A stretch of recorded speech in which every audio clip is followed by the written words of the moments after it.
মৌপিয়াদি on a lighter note, মানে এত তো গম্ভীর গম্ভীর আলোচনা হবে তার শুরুতে একদম লাইটার নোট।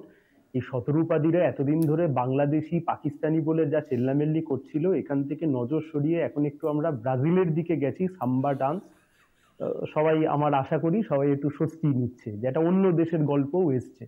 এবং সত্যিই তো তৃণমূল এবং পেলে রোনাল্ডো রোনাল্ডিনো নেইমার তাদের দেশ, ব্রাজিলের সঙ্গে তো ভারতীয়রা একটু কানেক্ট করে না। একদম একদম একদম একদম একদম একদম একদম একদম একদম একদম একদম। এবং সবচাইতে বড় কথা দেখো, তৃণমূলের ঘাড়ে এতদিন শুধু একা বোঝা চাপ ছিল যে তৃণমূল পঞ্চায়েত ভোটের সময় ব্যালট চিবিয়ে খেয়ে নিয়েছে, কিন্তু আসলে ভোট চুরি যে সিস্টেমেটিক ওয়েতে করা যায় এবং ইলেকশন কমিশনকে কাজে লাগিয়ে করা যায়, এবং সেটা সরকার তৈরি করবার জন্য, অবশ্যই বিরোধী দল তৈরি করবার জন্য নয়, তো সেটা আজকে কার্যত সামনে চলে এসছে এবং এটা আস্তে আস্তে প্রমাণিত সত্য হিসেবে সামনে আসছে। আমি মৌপিয়াদি বলবার আগে, যেহেতু রাজনৈতিক আলোচনা, আমি খালি একটা বক্তৃতাকে কোট করছি।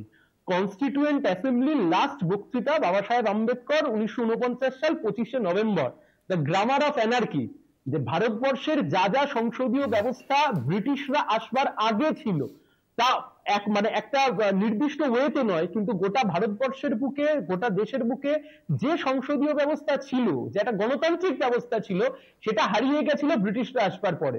এই কনস্টিটিউয়েন্ট অ্যাসেম্বলির লাস্ট বক্তৃতাতেও বাবা সাহেব আম্বেদকর বলেছিলেন, এই যে আমরা নতুন করে সবকিছু শুরু করছি, এটাও গিয়ে মাঝপথে আবার হারিয়ে যাবে না তো? এটা সবচাইতে বড় কোয়েশ্চেন। ভারতবর্ষের মতো এই বৃহৎ গণতান্ত্রিক দেশে ইলেকশন কমিশনের নিরপেক্ষতা নিয়ে কোয়েশ্চেন উঠে যাচ্ছে, লেজিটিমেসি অফ স্টেট তা নিয়ে প্রশ্ন উঠে যাচ্ছে, এবং এই প্রশ্নের উত্তর দিতে গিয়ে বিজেপি তোতলাচ্ছে। লজ্জা লাগা উচিত। আমি একটা কথা স্পষ্টভাবে বলতে পারি, লজ্জা লাগা উচিত, এর উত্তর দিতে হবে।